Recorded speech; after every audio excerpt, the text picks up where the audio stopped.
Hello and welcome to the Fantasy Life Show. I'm your host, Ian Hartitz. It is a great day to be great. It's a great day to break down the internationally renowned utilization report as we get into week 6 and get those rosters right. As always, we don't care if we're 5-0, 0-5. The only thing on the agenda is winning this week 6 matchup and getting one step closer to getting that fantasy championship glory. Of course, we do have the author and the man of the day, of the week, of the hour, whatever you want to say, Dwain "The Rock" McFarland. Mr. Dwain, how we feeling?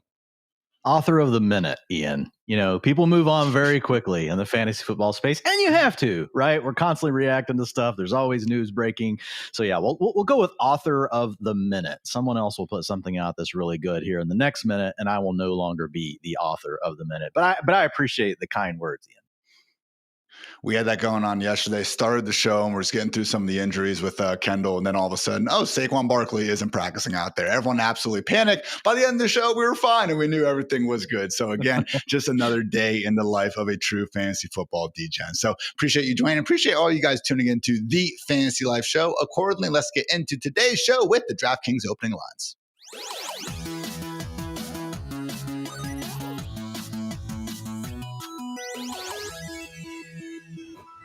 All right, Dwain, the big news today, luckily, is not a back-breaking, devastating injury. It's actually a trade. The Cincinnati Bengals are done with Jake Browning. I mean, he's still on the team, but Joe Flacco is the new QB1. Rare intra-division trade. We actually saw Flacco go there for a 5th-round pick. Actually got a 6th-rounder back. So honestly, not too much, again, swapping a 5th and a 6th and getting Joe Flacco, who, yes, Dwain, has not been good at all this year. There's a lot of stats that actually paint him as the single worst quarterback in football, EPA per play, yards per attempt, passer rating, things of that nature. But that said, we have seen a larger sample size of Flacco over the last 3 years. Now, I would like to think now paired with Jamar Chase and T. Higgins, we can at least get something closer to the guy that, again, we saw in 2023 and 2024. Yeah, I was updating the rest of season projections. The rest of those will come out later tonight. They power the trade analyzer, the start sit tool.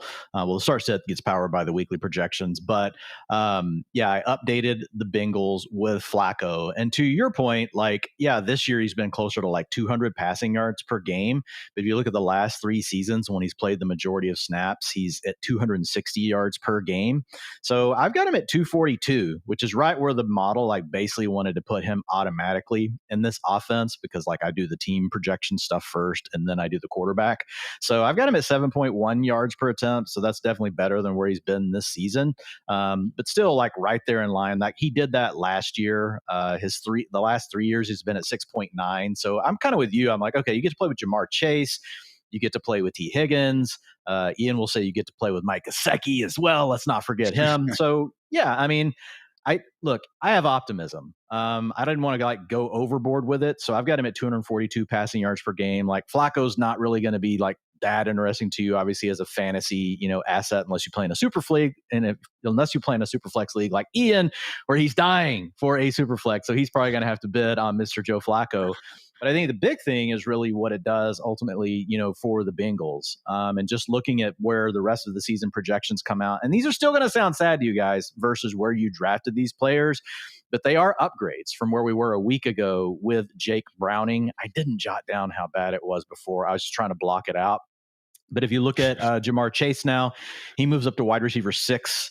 He scored 23.7 fantasy points per game last year, but I've got him projected for 17.8 the rest of the way this year. So that's good for top 6.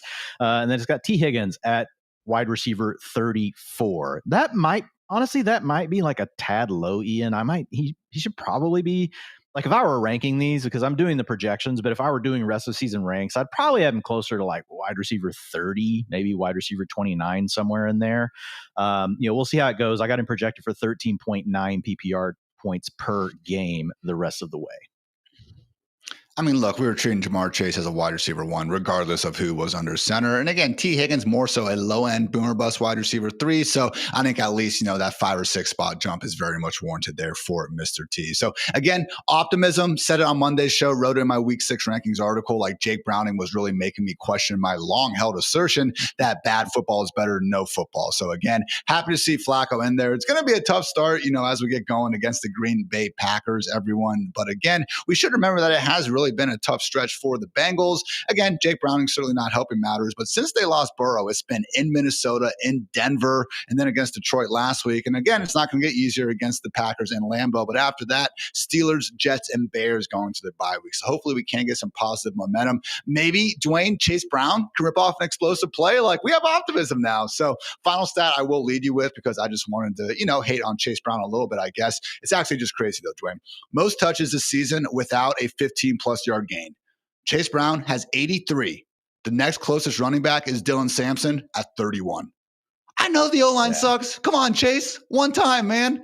Bust it to the outside or something. One time, Joe Flacco, hopefully the hero that Cincinnati needs. Also, Dwayne, slightly, less big news, but still, I would say a little bit significant. Chargers went ahead and signed former Colts running back and scat back aficionado Nyheim Hines to their practice squad. I was under the impression that we might see them reach out to old friend Gus Edwards to help solidify that early down role. Does this change your thought process? We haven't actually gotten a chance to overly talk about this, at least on the show, but for me, I was prioritizing Kamani Vidal just a little bit. I have them ranked right next to each other, so I'm not taking a huge stance on it, but just thinking that Vidal was going to be the more explosive pass catching option. If we do see that share all of a sudden eaten into by Hines, that would seemingly set up Haskins for the probable touch leader. Yeah, it would. I'm still going to stick with Vidal, though. That's who I'm going to put my chip on. If I need something for the next 3 or 4 games, and I'm trying to figure out which player has the most upside, still comes back to him, in my opinion, having the most complete skill set of the 3 guys, because Haskins is an early down banger. If you look at Hines, he's going to be out there. He would strictly be a passing down guy. He'd be more like a Tyler Bidet.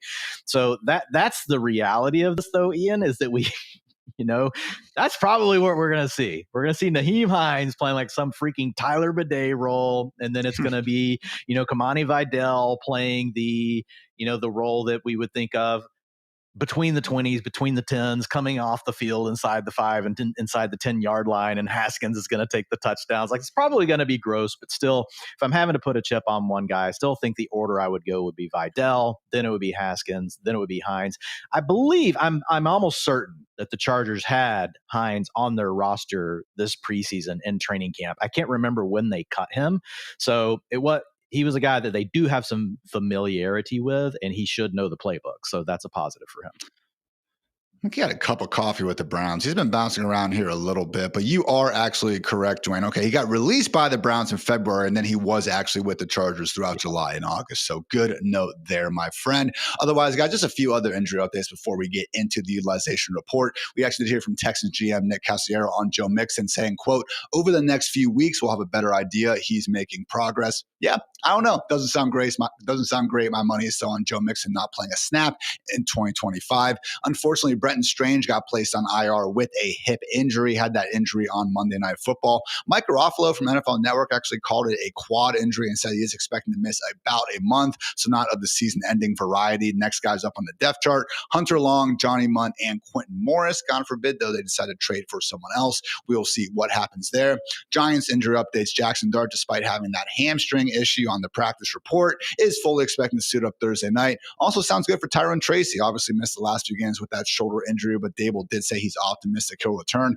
I'm still, Dwayne, expecting the Cam Scatterboo show. Could be wrong. I get it. But, man, just the way Scatterboo's been playing, and we honestly have seen Brian Dable be pretty willing to rely on one single running back. If you want to move down Scatterboo a notch or two, I totally get it. But personally, I'm still firing him up as probably a top 17, top 18 at the lowest option at the position. Should still be in fantasy lineups of most shapes and sizes. Do you agree?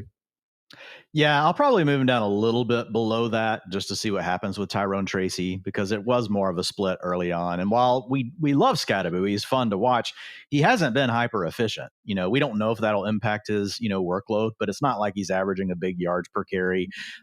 He's a guy that's definitely physical, does a lot of the things that Brian Dable likes. He is a good receiver out of the backfield. So I can see it definitely going your way. I'll probably have him closer to like running back 20, 22, somewhere in there, just because it's not a great offense. We're not crazy about the Giants right now. I had Cam Scatterboo ranked RB 15 in my initial ranks. I have guys like Rico Dowdle, Rashad White, Breece Hall right behind him. I could see myself bumping them beyond those guys. But once you get to Kenneth Walker, David Montgomery, Alvin Kamara, I think about RB 19, RB 20 range, probably a little bit better for Scatterboo. So sounds like you just have Kenneth Walker too high, Ian. Like, I'm just going to call it out now. You're still believing. Well, when you get done looking at my ranks and decide to submit yours, Dwain, go ahead and let me know how you feel about that. Burn! Titans OC Nick Holes confirmed Tajay Spears is likely to have an increased workload in the coming week. So again, look good for Tony Pollard in the first week. We'll see how long that lasts. Also, no good news actually for the Lions secondary. Obviously lost DJ Reed for quite some time a week ago, but Terrion Arnold with that shoulder injury could actually return as soon as this month, not of the season-ending variety. So good stuff there. Also, Odell Beckham Jr. has been suspended 6 games for PEDs that he claims he never intended to take. Also plans to play this season. We shall see there. And finally, Dwayne, Jerry Jones was fined $250K for flipping off a Jets fan. The definition of FU money, I guess. I did appreciate Jerry Jones flipping off the fan and then pointing at him just to make clear, FU, yes, I am talking about you. But with that, guys, we'll get into the utilization report. This has been our DraftKings opening lines.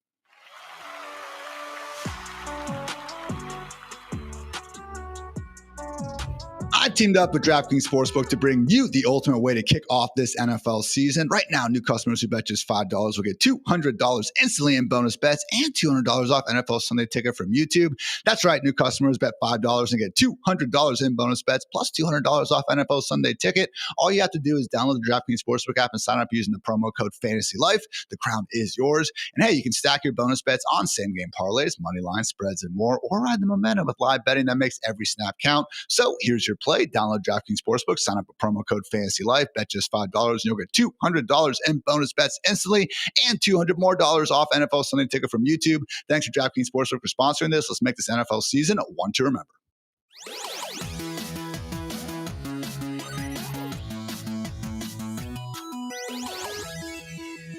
It's time for the utilization report presented by DraftKings. Dwayne has grinded the film, the numbers, and is giving you guys all the usage-related nuggets that we need to know to get ready for Week 6 and beyond. Starting off with Dwayne, training camp Hall of Famer Bill Krosky-Merritt is seeing the biggest workload of the season. We know the man can ball. Again, he's going out there averaging a league-high 6.6 yards per carry. Looks like a walking big play out there. So, yeah, we've seen Chris Rodriguez and Jerry McNichols make the most of their carries as well, to give them some credit. But man, Bill has looked like the best running back here in Washington. And after last week, sure seems like Cliff Kingsbury and company intend to give him more and more touches.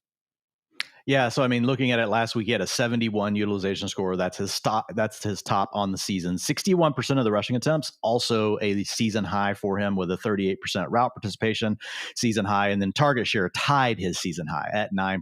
So definitely a step in the right direction. We still had Chris Rodriguez and Jeremy McNichols involved. Chris Rodriguez came in and took some of the short yardage stuff, and then we had Jeremy McNichols playing 75% of the long down and distance work. He had 100% of the 2-minute offense. So hopefully, Bill will continue to eat into those two roles as well. But even if you took it just as it is, and with what he's doing from an efficiency standpoint, we feel pretty good about Bill. I'm probably not going to be as aggressive in how I outline this for folks as what they're going to want, Ian. But I just remind you, think back to last week with Woody Marks and how we took the 2-week sample, the week before the big game, as well as the week of the big game. We tried to use that to balance out a range of outcomes. I had a lot of people reach out to me and tell me I was being a coward and that I was being too low on Woody Marks, which I kind of thought we were being fair. We were like, hey, man, borderline running back too. That's pretty good for a guy that was basically on waiver wires a week ago. But no, Woody Marks was going to be a top 12 guy. And the reality is we just don't always know how these situations are going to play out. Again, like very, very good play from, Krosky-Merritt. You talked about his yards per attempt, like his explosive rush rate, 21% of his carries have gone for 10 plus yards. So to me and you and everyone, it would seem like the Commanders would want to get Krosky-Merritt on the field more. It seems like that would be the thing you would think would win you more games. Unfortunately, we can't read the minds of coaches, and they just do things that may not seem rational to us because all we want are fantasy points, but they have other things that they're thinking about. So the first scenario, Ian, I'll let you choose between these that I painted for Krosky-Merritt is if you just want to assume that this role that he had in week 5 is the role he's going to have for the rest of the season, right? Or something slightly better. And you don't even have to think about slightly better because he scored 29 fantasy points last week. That gets baked into this, and so that's helping him. But the comps compared to him in the utilization score, if he were to stay in this range at a score of 71, 12 or 20% have gone on to be top 12 running backs, okay, since 2020. If you look at the guys that have been running back 2, so that's running back 13 to running back 24, 55% of them. So that's really where the majority of the guys finished. If you think this is Krosky Merritt's role going forward, and then 25% to paint the other edge of it, because it's a range of outcomes, we're running back 3. So that's running back 25 to 36. So I think we feel pretty good about that. If you get that, you probably have a running back 2, and there's a chance that if he remains as explosive as he is, the Commanders' offense really gets going. We're still getting Jaden Daniels back to health. Really good things could be ahead. But if we want to zoom out, okay, here's your second option and include the last 2 games, all right, which in the game before he was basically in the role he's been all season. That would bring his utilization score down to a 61, okay? Top 12 finishes in that range, much less, but it's mostly the running back 2 scenarios. Running back 13 to 24, 25% of the time. Running back 25 to 36, 58% of the time. And then a running back 4 finish, 15% of the time. So those are the 2 scenarios I painted. So I'll let you choose. I ultimately went with a blend, like between the 2. And so I'll talk about that after. But tell me your thoughts. I think, again, more realistically, trying not to have the most fun in the world. Mid-tier, low-end RB2 sounds about right. I ranked him RB23 going into this week, which feels low, particularly when I see Mr. Wet blanking himself, Matthew Friedman, have him all the way up at RB14. So, again, can't say enough good things about the matchup. Bears obviously been run over all year, one of only 4 defenses allowing 30-plus PPR points per game to opposing backfields. But there's just a lot of running backs with really good roles right now. Even guys like Rico Dowdle and Rashad White stepping in for their respective injured starters. And that's not even to mention the Travis Etiennes, the Quinshon Judkins, Javonte Williams of the world, who have just been, again, doing it with more solidified workloads. So, again, love everything that Bill is doing. But, Dwayne, there's also an argument to be made that he's kind of overachieved. Now, I don't want to, be that guy that says, like, oh, man, like, look how great this player is. Now he just can't keep being great. He deserves credit for doing that. But, if we had the better life on it, he's probably not going to keep averaging 6.6 yards per carry. It is an offense. I don't think it's going to completely move away from C-Rod and Jerry McNichols. Look, if you have Bill, you should start him this week and you should feel good about it. I just don't want to assume that we're getting like a legit top 12 player the rest of the way here. Yeah, I mean, he's got 43 attempts. So all those numbers that we just talked about, it's on a very small sample. And we can see things change very rapidly. Like that could drop a yard in one game, especially if he gets a decent workload. So I'm with you. I really blended the 2 scenarios that I gave you. One would paint him more as really already solidly being like a mid-range running back 2. The other one would have him more as like a running back 3. I think he's a borderline running back 2. And our instinct on these things, because we get excited, especially around these young players, is just to go all in. But just remember, guys, a week ago, people felt the same exact way around Woody Marks. To Ian's point, that doesn't mean we don't like him. That doesn't mean we don't want to start him this week. That doesn't mean he won't rank inside my top 24 once I steal Ian's rankings this week and I come in and put mine in, because he does have a good matchup against the Bears. There's a lot of positive things. I will say Wet Blanket Friedman is way too high. I'm not putting the guy near the top 12, given what we just saw happen with Woody Marks. And honestly, just what happens with these things historically. So I think he's a borderline running back 2 the rest of the way. If he has the same kind of game next week and has the same role, more importantly, not even the fantasy points, the same role next week, then I think we'll feel a lot more confident about saying, okay, we're locking Bill into running back 2 territory, and then we'll just continue to push him up from there, depending on how things look. I will say, Dwayne, I feel a little more confident in this role sticking and perhaps even increasing just because he actually got to start for the first time. It wasn't Chris Rodriguez getting the opening couple drives. That was Bill Krosky Merritt. So I feel like you kind of had to make a decision to get that done in the first place. Hopefully, again, leads to bigger and better things for Bill down the road. Another rookie running back, Dwayne, who has actually been doing some good things after a rough start. Mr. Ashton Jeanty obviously had the blow-up game against this very same Bears defense that we're hoping to see Bill Krosky Merritt take advantage up next Monday night, but also looked pretty good against the Colts, particularly in the receiving game. Talk about Jeanty and this every down role that maybe he is now getting to work with. Yeah, so we've got 2 weeks in a row now. So in week 4, he had an 85% snap share with an 85 utilization score, okay? The numbers you guys are going to see on the screen here are deflated in week 5 because he did not play in the 4th quarter due to a blowout. So if you look at his data before week 4, when he did not touch the field and they just let Raheem Mostert take over, he had 90% of the snaps. So that's 90 and 85% snap shares in the last 2 games for Jeanty. He had 82% of the rushing attempts before the 4th fourth quarter and a 74% route participation. That would have been a season high for Genty. So, yeah, I think when you look at this one, Ian, this is a guy that looks like he is now locked into an every down role. Unfortunately, we're not super excited about the Raiders as an offense, but, they're not a complete dumpster fire. A lot of it comes down to kind of weird interceptions and things off helmets for Geno. I don't think Geno is going to continue to struggle that much, and I still think it's a team that can put up points. The offensive line, is really the biggest issue here. So most of Genty's work is having to come after contact. He's averaging 3.8 yards per carry after contact. That's the sixth most. Guys, he's averaging 4.2 yards per carry. So that tells you he's not getting very much before the carry from his offensive line. So he's having to do a lot of the work himself. But despite that, Ian, he ranks 7th in missed tackles forced per attempt, 27%. And then he's 6th in explosive rush rate, so carries of 10 plus yards, 15%, despite dealing with that offensive line. So guys, this guy's just a baller, and I think the coaching staff has just realized, Zamir White's not playing now, Dylan Lobby's not playing now. That little experiment that went on for 2 weeks, it's gone. And also, Raheem Mostert is the clear-cut running back, too, if you're playing in a deep league and you need a stash. But yeah, Genty upgrades for me. He's a low-end running back 1 the rest of the way. So if you drafted him, at the end of round 1 or early round 2, you can feel a little bit better about where he's at. He's averaged 16.2 fantasy points per game, or his historical comps have averaged over 16.2 fantasy points per game. Ian, 21% of them became top 6 running backs, so you still have a chance. But the main thing is almost 70% of them did end up being running back 1s in their season. So feeling a lot better about Genty. Maybe can't expect the same sort of receiving usage once Brock Bowers is back, but I don't know, guys, week to week right now with that knee bone bruise, not exactly looking imminent with that return. So again, was great to see that usage though last week. Him catching that wheel route very early on in the game, about time they fully tapped into, what the guy that you just drafted number 6 overall can actually do on the football field. So good stuff by Chip Kelly and the gang. One more backfield I want to touch on, Dwain, is the New Orleans Saints. Yes, as long as Alvin Kamara is going to be residing in New Orleans, he will be the running back, y'all, for the Saints. But that said, Dwain, there is a second man coming up. And hey, I'm old enough to remember when Mark Ingram and Alvin Kamara were putting up big time numbers side by side. Wouldn't exactly say that we have the same, Drew Brees level quarterback under center, but to Spencer Rattler's credit, has thrown for over 200 yards in 4 of 5 starts. If, Dwain, it's a pretty big if, this Saints offense can continue being below average and not a complete dumpster fire, maybe there's room for more than one running back in New Orleans to actually put together some numbers.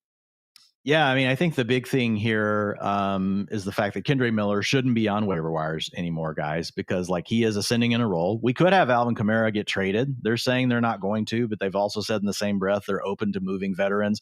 Good luck, Chris Olave and Alvin Kamara, and potentially landing on teams that might be able to win games for you this year. But the big thing is just looking at this snap share trend, and you guys that are watching on YouTube, you see it here. But Kamara snaps have gone down every week, 82, 85, 74, 72, and 53%. Okay. You look at Kendre Miller, the opposite direction, 13, 16, 27, 32, and 42%. So whether or not that's a trend that continues, whether it stalls out, whether it reverts the other way, I think the one clear thing we can say, Ian, is that the team wants Kendre Miller to have a bigger role than what he had to start the season. That in and of itself probably wouldn't be a huge thing for Alvin Kamara. He's actually picked up his target share over the last 2 games. He's had last weekend, he had a 19% target share. The week before that, it was right at 20, I believe. So, this is a guy, 21% the week before. So a little bit more involved in the passing game, but at the same time, we now also have the return of Taysom Hill. Taysom Hill last weekend accounted for 21% of the team's design rush attempts, and that held Kamara to a season low 28% of the carries. That's not good. Even if you're getting a 15, 20% target share, if you're getting 25% of the carries, that's going to be a problem, especially on an offense that we don't love. Yes, they are playing better. So for me, Alvin Kamara, he downgrades to low-end running back 2 territory, Ian. He could rebound. He is a good player. These trends have a weird way. Sometimes they'll just reverse the next week. And that can be something that we'll continue to monitor. But I think for now, you have to downgrade him. Miller upgrades to borderline running back 3 territory, so more like a high-end running back 4. I don't know how much standalone value he has, but if we get into some of these weeks where we have a lot of people on bye, you play in a deep league, then I do think he could potentially be in your flex. But the big thing, man, is priority waiver wire target, or if he's still available on the wire when you listen to this, Miller should not be. And then Taysom Hill, he upgrades as well. So if he's tight end eligible in your league, we could see this role continue to grow. He's basically done it with every coach now. Every coach has decided they wanted to use Taysom Hill. I thought maybe it would just be a Sean Payton thing, but it hasn't been. So he's more of a like mid-range tight end too. But man, we've seen this guy like go on stretches where we're like, okay, for 3 weeks, he's like the tight end 6. 35 years old, coming off a brutal, devastating multi-ligament knee injury. Can't give Kendra Kamara the ball in important short yardage situations, Dwayne. Can't do it. Anytime you can give Taysom Hill 6 carries and he can give you back -1 yards, you just have to do it, I guess. So we'll see what happens. I've certainly been wrong, as many have, on Taysom Hill, not exactly bringing the most to the table. And then to Dwayne's point, he explodes for a 4-touchdown performance. So never say never, but yeah, I have no idea why the Saints continue to insist on using this dude. You tell me Sean Payton wouldn't flip like a 4th or 5th round pick for Taysom Hill at this point, man. I bet he would do that in a heartbeat, but also I am just a fantasy football analyst, not an NFL GM. But guys, plenty more to come here on the Fantasy Life Show, going over again Dwain McFarland's award-winning utilization report. Then we'll give a shout out to our presenting sponsor, though, DraftKings Sportsbook. I invite you all to download DraftKings Sportsbook, sign up with the promo code Fantasy Life, bet just $5 and you'll get $200 in bonus bets instantly, plus another $200 off NFL Sunday Ticket from YouTube, only on DraftKings Sportsbook.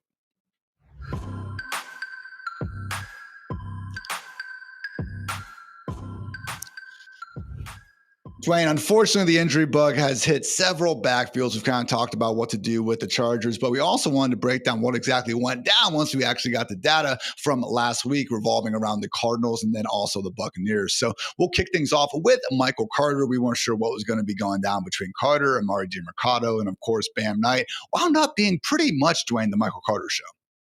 Yeah, absolutely. And even before the fumble at the goal line by Amari DiMercato, because I have had a few folks reach out and say, hey, what did it look like before that? And the answer is 56% snap share and 64% of the attempts before the DiMercato fumble. So he ended up slightly above that, 59% snap share for the game, 67% of the rushing attempts.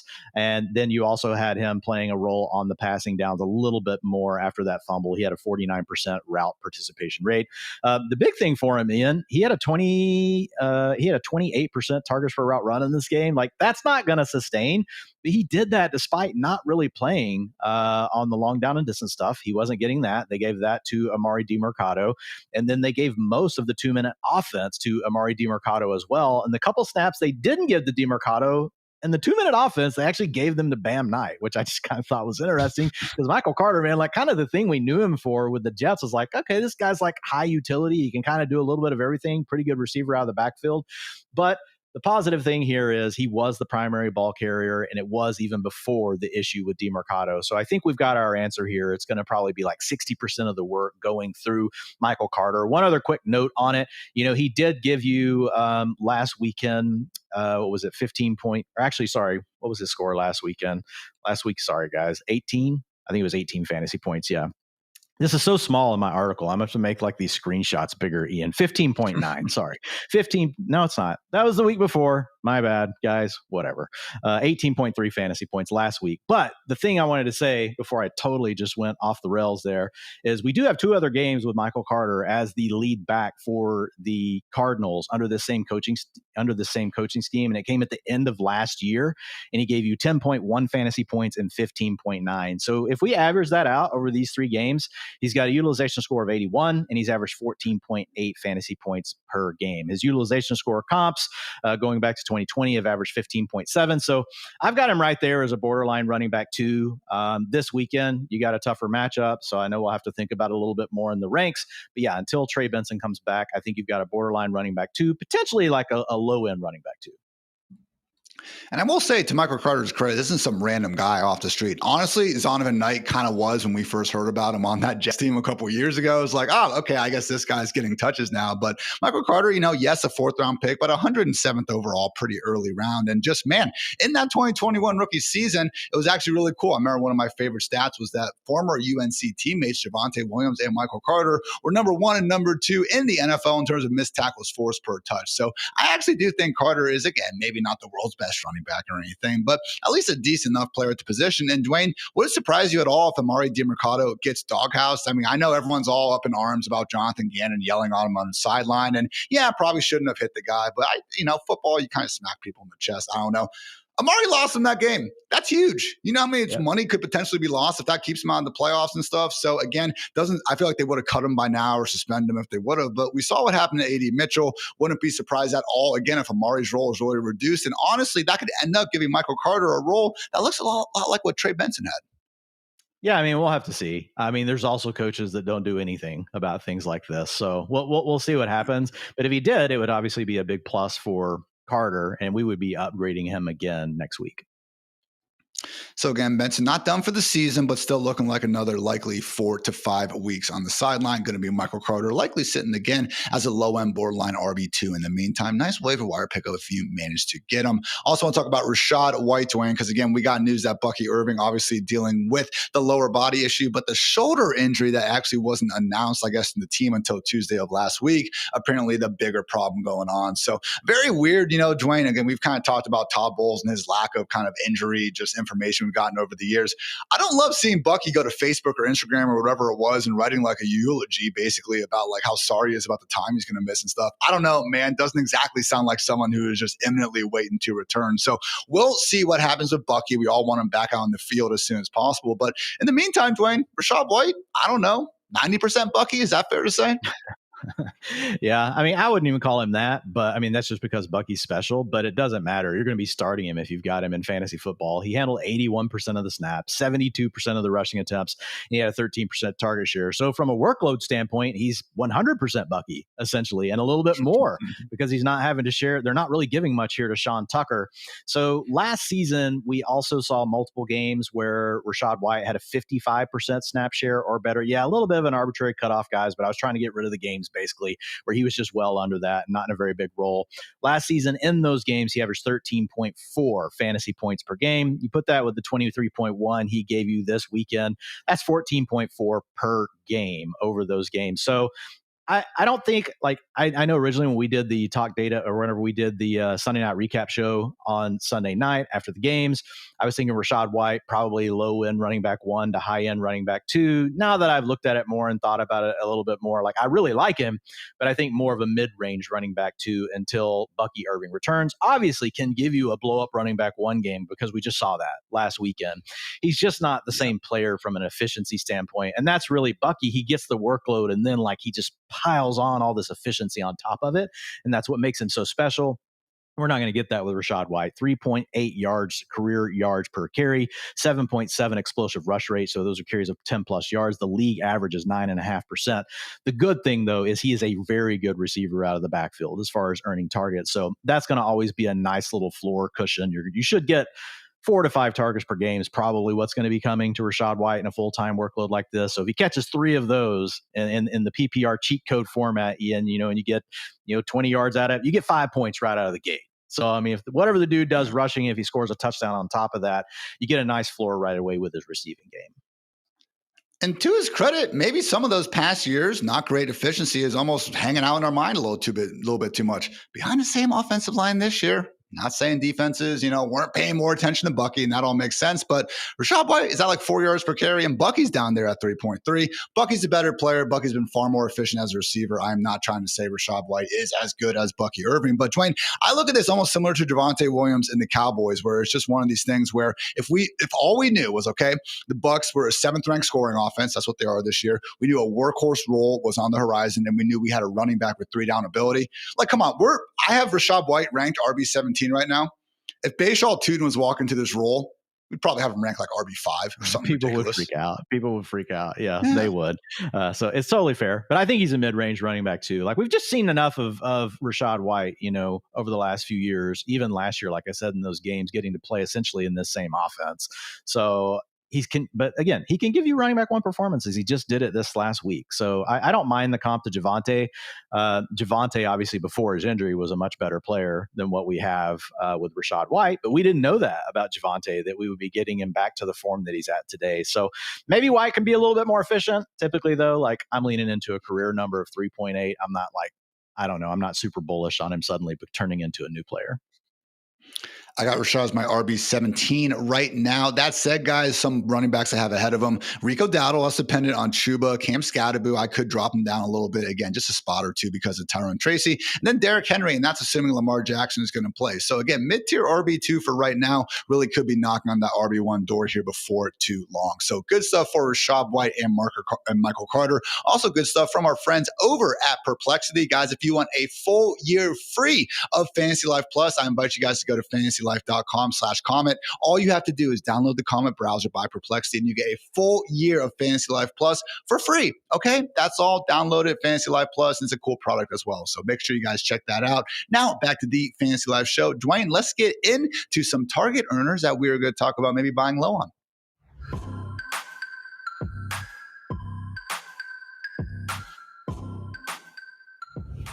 Before we get to some of the potential trade scenarios, guess what? You probably don't even have to trade for this tight end because he very well could be on your waiver wire. Jets tight end Mason Taylor, Dwayne, someone who really has come on strong. And no, unfortunately, doesn't get to face the Cowboys every single week. But yes, fortunately for him, the only other pass catcher worth anything in this Jets offense is Garrett Wilson. That does not seem to be changing anytime soon, setting Mason Taylor up with the rare opportunity to be his entire passing game's number 2 option. Yeah, I think he's almost a lock for that for the rest of the season. And the numbered 42 pick in the draft, he dealt with a high ankle sprain in August. He re-injured that in week 1. Looks like he's finally getting healthy over the last 2 games. Ian, he's got a 26% target share in week 4, a 25% target share in week 5. Look over these last 2 weeks, utilization scores of 82 and 90. He's given you 11.5 and 17.7 fantasy points in those games. The nice thing is about the Jets is they just trail all the time. They're absolutely terrible. So they have to throw the ball, even though they want to technically run the ball. They're not good enough. And Aaron Glenn, just look at yourself in the mirror, man. It's your defense. Your defense sucks. Your defense can't stop anyone. So, I mean, it's kind of on you, bro. Like, you were an awesome cornerback, watched you growing up, but like, this defense is drastically underperforming for some of the talent that they have.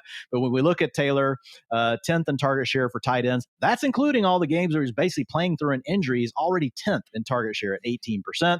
That number's up to 25% over the last 2 games. And Ian, over these last 2 games, he's 5th at tight end in yards per route run at 1.57. So we have a young player. Aaron Glenn probably played his dad, Jason Taylor. That's Mason Taylor's dad, an awesome defensive end for the Dolphins back in the day. Wasn't necessarily used a ton at LSU, but the Jets believed in him, so hat tip to them for that. They took him in the 2nd round of this draft. If you look at his 18 comps historically in the utilization score, looking at the guys that comp to him, tight end 1 to 3 finishes 17%. So, hey, I'm saying there's a chance. Like, he could be a top 3 tight end, but most of these guys, Ian, finished as a tight end 4 to 6, 44% of them. Another 28% were 7 to 9. So 11% were top 12, were tight end 10 to tight end 12. So none of them finished outside the top 12. I'm not saying he won't do that, but like, I think this is very good news for him. I've upgraded him to low end tight end 1 territory. I think you could have him as high as like tight end 11, tight end 10. We'll kind of see where it goes from there. I got him a little bit lower. I'm tight end 16 starting. I thought I was going to be ranking him higher. It's just tough, man. Zach Ertz, Jaden Daniels is back, going up against the Bears. Juwan Johnson, I guess we can write him off for dead at this point if we want to, but I don't know. He still does have a pretty much full-time role. Jake Tunges, I got confirmation. I'm pretty sure that's his name. He's only here for 1 more week anyway. Tight end 7, since George Kittle was out, these wide receivers stay banged up. I mean, Dallas Goedert, Kyle Pitts, Hunter Henry. Like, I just get worried, Dwayne, looking at this matchup against the Broncos. Because, yeah, Justin Fields these last 2 weeks, 4th quarter came around. It was the Dolphins and the Cowboys. No problem actually putting up some passing yards once the defense was done really caring about it. If we had to pick a defense that can make Justin Fields look a lot more like the guy we saw in week 2 against the Bills, I would think it's this Denver Broncos unit. Yeah, we'll see where I rank him for the week. Obviously, you get the matchups. I'm talking rest of season. Rest of season, he's going to be a top 12 tight end. I think if you were doing rest of season ranks, you're going to have him probably tight end 10 to 12. Would you rather have Mason Taylor or Kyle Pitts rest of season? Mason Taylor. Mason Taylor or Mark Andrews? Mason Taylor. All right. Man putting the money where his mouth is, Mason Taylor. You got some work to do. We'll see what goes on there. Let's get some trades, Mr. Dwain. Rams wide receiver Davante Adams, wide receiver 16 in PPR points per game. My wide receiver 7 this week against that banged up Ravens secondary. Matthew Friedman has him at wide receiver 6. I was so ready, Dwain, to be like, how are we going to trade for Davante Adams? Who do we have to give up for this guy? You probably saw the same trades I did, man. If you guys can go out there and get some of the trades we'll read off here in a minute, go get Davante Adams. Yeah. And to be clear, like the way I handle this, all I'm looking for are the players that I think add a lot of value versus the points that they've scored so far. Now it's up to you to go see if you can kick the tires on it. You can get something out of it. I'm like, Ian, I like to go look at the trades. I at least give them a glance to make sure they're not, because sometimes I will go to research a guy and I'm like, oh man, like they still have the same exact price that they've had like since we've drafted them, even though they're underperforming. So I try to avoid those players.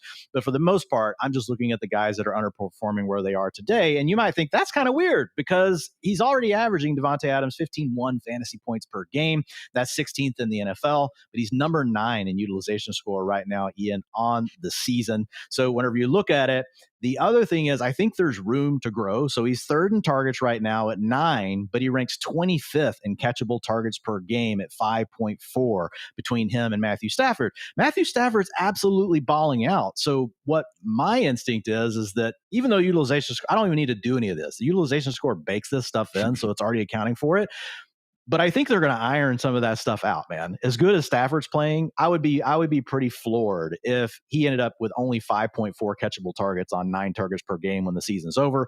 I would expect that number to be closer to 6.5 or 7.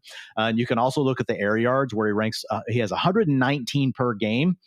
But he's 11th in uncatchable air yards per game at 45. So there's just meat on the bone essentially, and that's what the utilization report is doing because it accounts for both of those numbers. If you look historically, Ian, at the guys that have had a utilization score similar to Davante Adams, 50% of them were wide receiver 7 to wide receiver 12 on the season, and 15% of them were top 6 wide receivers. So 65% of the time it works all the time or something like that. But he would be a wide receiver 1. And then like the floor is not bad, like at all. Like it's all wide receiver 2s. So you're already trading for him. He's a wide receiver 2 right now. So yeah, I think Adams is a guy that honestly is a low end wide receiver 1 right now, even though he's outside of that in the fantasy points per game for the season. But I think he also offers that mid-range wide receiver 1 upside. Just the Rams are they're playing so well, man. And he's such a huge part of what they do once they get down inside the 10-yard line. I just feel like Davante Adams has he has a lot of outs. And that's despite Puka, like just being like getting 35% of the targets. Adams was still getting his, and most of the offense funnels through those 2 players plus Kyron.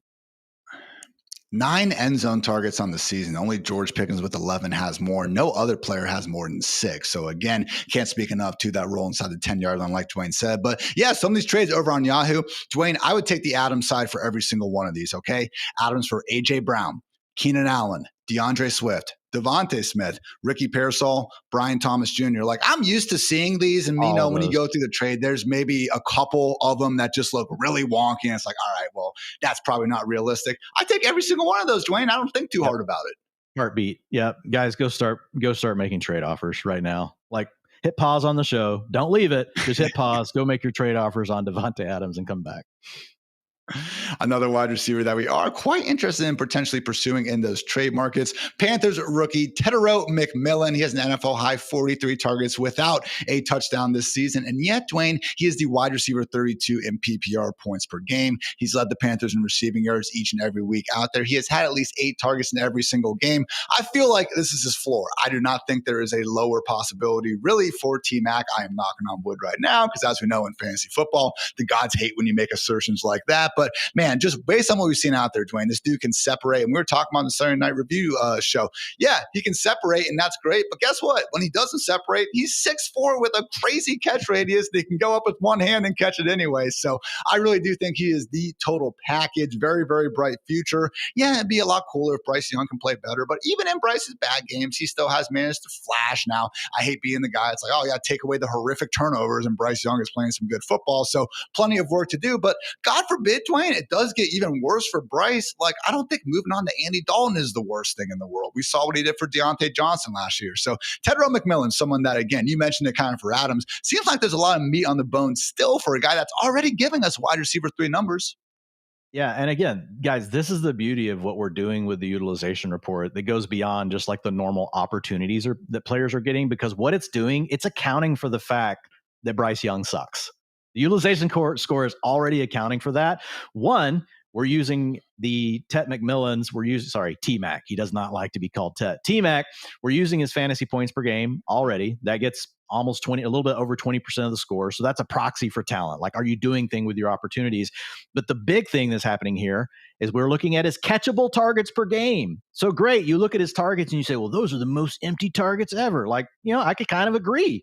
But when you look at him, 5.8 catchable targets per game, guys, that still ranks 15th. So despite sucky Bryce Young, he still has the 15th most catchable targets. Look at his catchable air yards per game, 16th. 59.6 per game. So those two numbers alone tell you he really should be more of like a mid-range wide receiver 2. And that's all baked into the utilization score. So if we look at his score, Ian, on the season, it is a 77. Since 2020, we have seen his comps notch a top 24 wide receiver finish 75% of the time. He's the wide receiver 33 right now in fantasy points per game, guys, at 11.8. I put out like a tweet yesterday to cheer people up saying, hey, don't lose faith. I got all these comments in like, it's time. I'm giving up. So there's a crack. People are now at the point where they're like, okay, I just don't want to do it anymore. And they all think Bryce Young sucks, which is fair. But again, we've accounted for it here. So I think he's a low end wide receiver 2 if you're being conservative.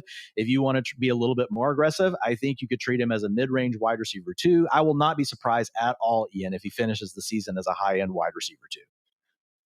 And he honestly is one of these guys who sticks out as just a lot of she, unfortunate, beyond the box score things, not really going his way, drawing a lot of DPIs. He's made almost seemingly one ridiculous catch where he's either been just out of bounds or, couldn't quite control it all the way through the ground per week. Again, just one thing after another, where fully realizing how good he is. And honestly, even after the catch, man, like just that's, to me, that's a big difference. And we even talked about in the pre-draft process between him and someone like Marvin Harrison Jr. So very, very much confident T-Mac the rest of the way. Love that call. I'll be honest, man, I'm not as much behind you with the next one, okay? Saints wide receiver Chris Olave, buy low wide receiver basically every single week of his career at this point. He's the wide receiver 31 in PPR points per game, and I get it. He's got 54 targets. That only trails Puka Nacua. Maybe we should just target the wide receivers who are getting thrown the football to the most, okay? So I understand that, but I'll get to the trades in a few minutes and let you kind of give your pitch. But man, Dwain, I know there's a lot of targets, but I need more out of Chris Olave, so sell me here.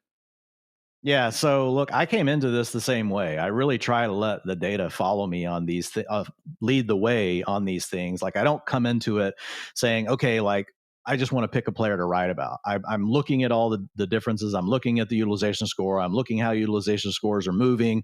I'm comparing those to fantasy points, things like that. And then usually I isolate a list down to like 7 or 8 guys, and then I'll take that down to like 4 that I'm going to end up writing about for the week.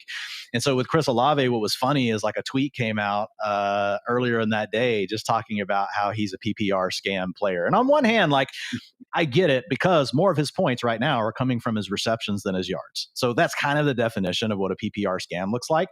But when you start looking at this, I mean, we're talking about a player that's got a 26% targets per route run on their career. That's a wide receiver 1 historically, going back to the year 2011. He has a career yards per route run, including this year, of 2.09. That's a wide receiver 2. So just that alone, like we know we have a player that's very talented. And what's funny about this, Ian, is the thing that people used to rip Chris Olave for was all of the unrealized air yards down the field when he would actually be open in his court. He got really unlucky for a couple of years in a row on plays where he was cooking cornerbacks, and then his quarterback would miss him. We're not talking about prayer yards where, it's a situation where he's completely blanketed and really the quarterback just threw it out of bounds. We're talking about, no, these are targets, and guys, we're using PFF data. They don't include throwaways. They don't include stuff that like they threw it, into the ground just to get rid of it and beat a sack. So that's kind of the point of the data. And so as I started to dig into it more and more, like the name people were throwing at me was like Wan'Dale. Oh, he's Wan'Dale Robinson. He's Wan'Dale Robinson. Guys, you're completely wrong. This man is nothing like Wan'Dale Robinson. Number one, we know what he's looked like for his career. And again, the utilization score accounts for all this stuff, okay? It knows that he plays with Spencer Rattler. It knows that he hasn't scored fantasy points. It knows the issues that we've got with the offense. He has a utilization score of 77. It's number 12 on the season. Fantasy points per game, yes, he's at 12.5. That's 31st. He has 72 historical comps in the model. right? So players that looked like Chris Olave doing the same things that he's doing, they averaged 15.2 fantasy points per game. 83% of them were top 24 wide receivers. So at this point, if Chris Olave finishes as the wide receiver 31, he would almost be an outlier. It wouldn't be crazy. 16% of his comps were wide receiver 3. So I'm not saying it could never happen, guys, but essentially he's at his floor. You're getting him at his floor right now, and he might continue, to Ian's point, to play at this floor. But we haven't seen the big plays. We haven't seen any of the other things we know we can do. And here's the last thing I'm going to say. At this time last year, if I would have told you Keenan Allen is going to average 18.9 fantasy points per game in your fantasy playoffs, he's going to help you win fantasy championships, I would have been laughed off of social media. You know why? Because he's a PPR scam, man. He's a PPR scam. And the point is, we play a game of variance. I'm not saying that Chris Olave is Keenan Allen. I would say at this point in their career, they're probably pretty close to each other. But he's a good player. This is a good player. He's getting targets. He's going... Positive regression is almost certainly coming. It's almost certainly coming. And you talked about how you like what Spencer Rattler's doing. You think that he's playing better. And the utilization score is accounting for that to some extent because it knows the yards per game are going up for Spencer Rattler. Again, I'm not saying to go nuts here, but don't compare him to Wan'Dale Robinson. And I honestly believe if you trade for him at the price you're getting him at, which is what he's doing today, you're buying him at his floor. I will not be surprised at all, Ian, if he's a mid-range wide receiver 2 at some point this season. I think that ceiling is actually truly there. There's just 72 comps, man. That's a lot. It'd be one thing if I was like, hey, there's 15 players that look like this. There's 72 of them. I will 100% agree the Wan'Dale slander is too far. And speaking of trades, if he is in fact one of these veterans the Saints decide to go ahead and get rid of, yes, if the Jets try to become the New York Buckeyes, that's not going to be ideal. But there are some situations, man, where I think we could very much get behind Chris Olave. God, him being just a better version of Josh Palmer in Buffalo. They don't throw the ball around. Maybe that's a bad example. But again, Chris Olave, I agree, he's a very good receiver. Of the route. I know, right?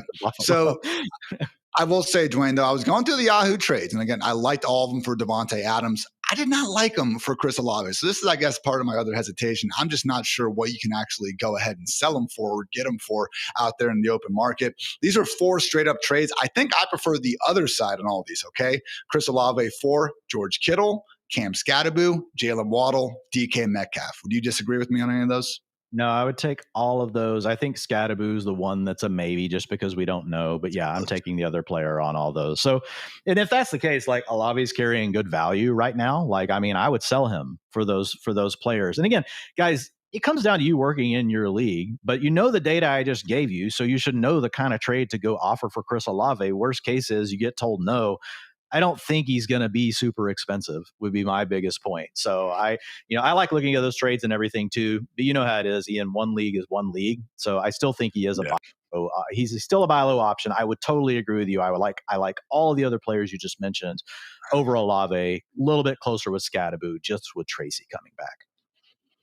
To be fair, though, those are completed deals where people are recognizing like, okay, this should be even enough. And Metcalf and Waddle are 2 guys who we expect to be upside wide receiver 2s the rest of the way. So we'll see what goes on with Olave. Hopefully Rattler, again, keeps on having more good games than bad. Other than that stinker against the Seahawks, it really has been at least competitive for the Saints, even going back to week 18 of last year. So again, hopefully they can build off this very, very rare victory for the Fighting Cooter Doodles. So Dwain, with all that said, let's get into the fourth quarter and break down some waiver wire goodness.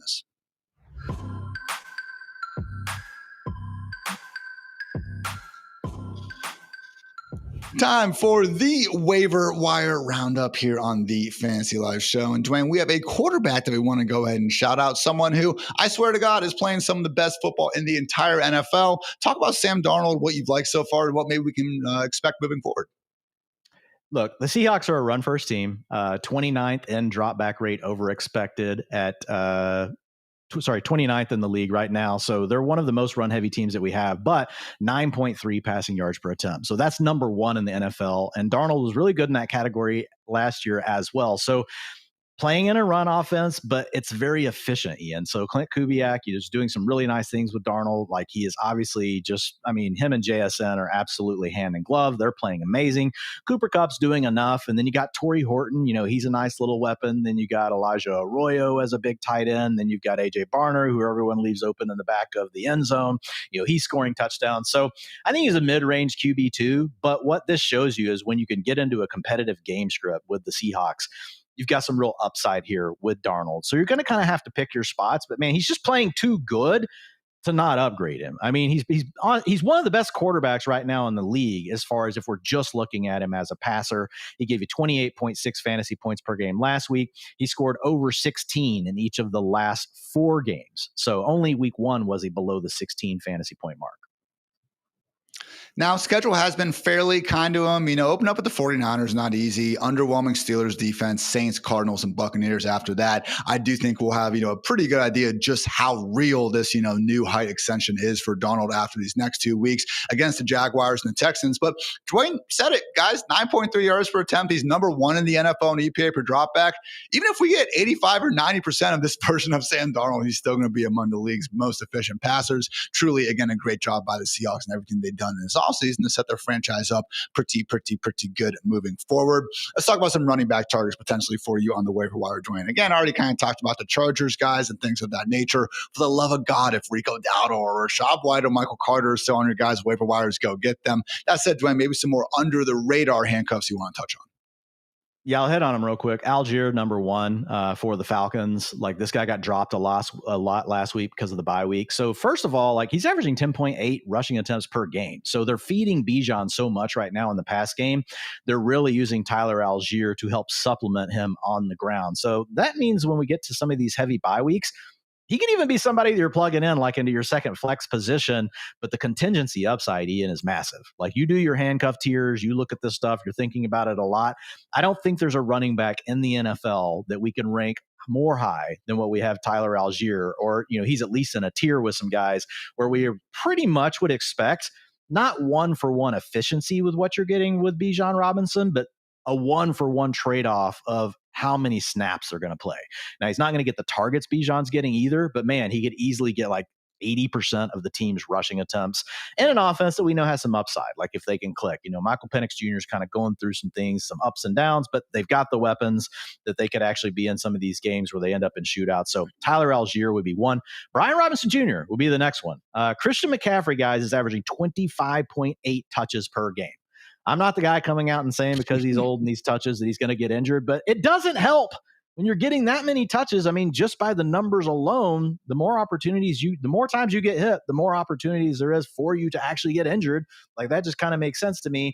So when you look at Brian Robinson Jr., he is available in 61% of Yahoo leagues as we are recording this right now. Ian, where would you rank Brian Robinson Jr. if Christian McCaffrey, knock on wood, we don't want it, let's say he won the lotto and decided to take a weekend off. We're not losing him for the season. Just took a Sunday off, and Brian Robinson Jr. is going to get the start. I have it Javonte as RB10, Genti RB11, Judkins RB12.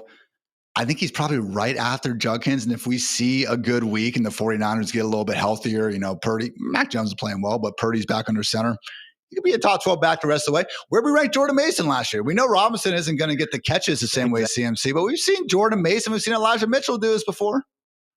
Yeah, exactly. And so it's a proven thing we've seen over and over. And now the 49ers are throwing the ball a little bit more. They're struggling overall on the ground this season. So we could end up being more like running back, mid-range running back 2 after we saw him, a couple of games or something. But the bottom line is this is still one of the better handcuffs. And Kyle Shanahan has come out and said he is our clear-cut running back 2. Kyle Shanahan doesn't tell us things like that. He told us that about Brian Robinson Jr. after the trade.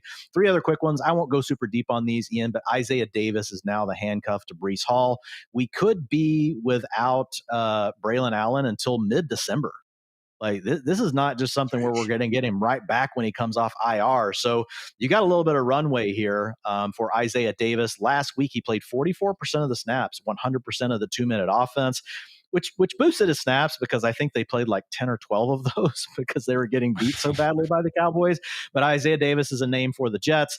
Manuel Wilson. Now, this one's a little trickier because Marshawn Lloyd is eligible to return in week 6, but he'll probably be back on IR by week 7. So you really won't have to worry about it anymore. But Chris Brooks, man, Emmanuel Wilson has taken over the running back 2 duties over the last 2 games, and he's available in 99% of leagues. So if you guys are playing in a skank league and you're like, hey, man, I got a spot to burn here, and I just want to throw a guy on the bottom of my roster, and if something happens, like I could get lucky, I think there's a roll of the dice there.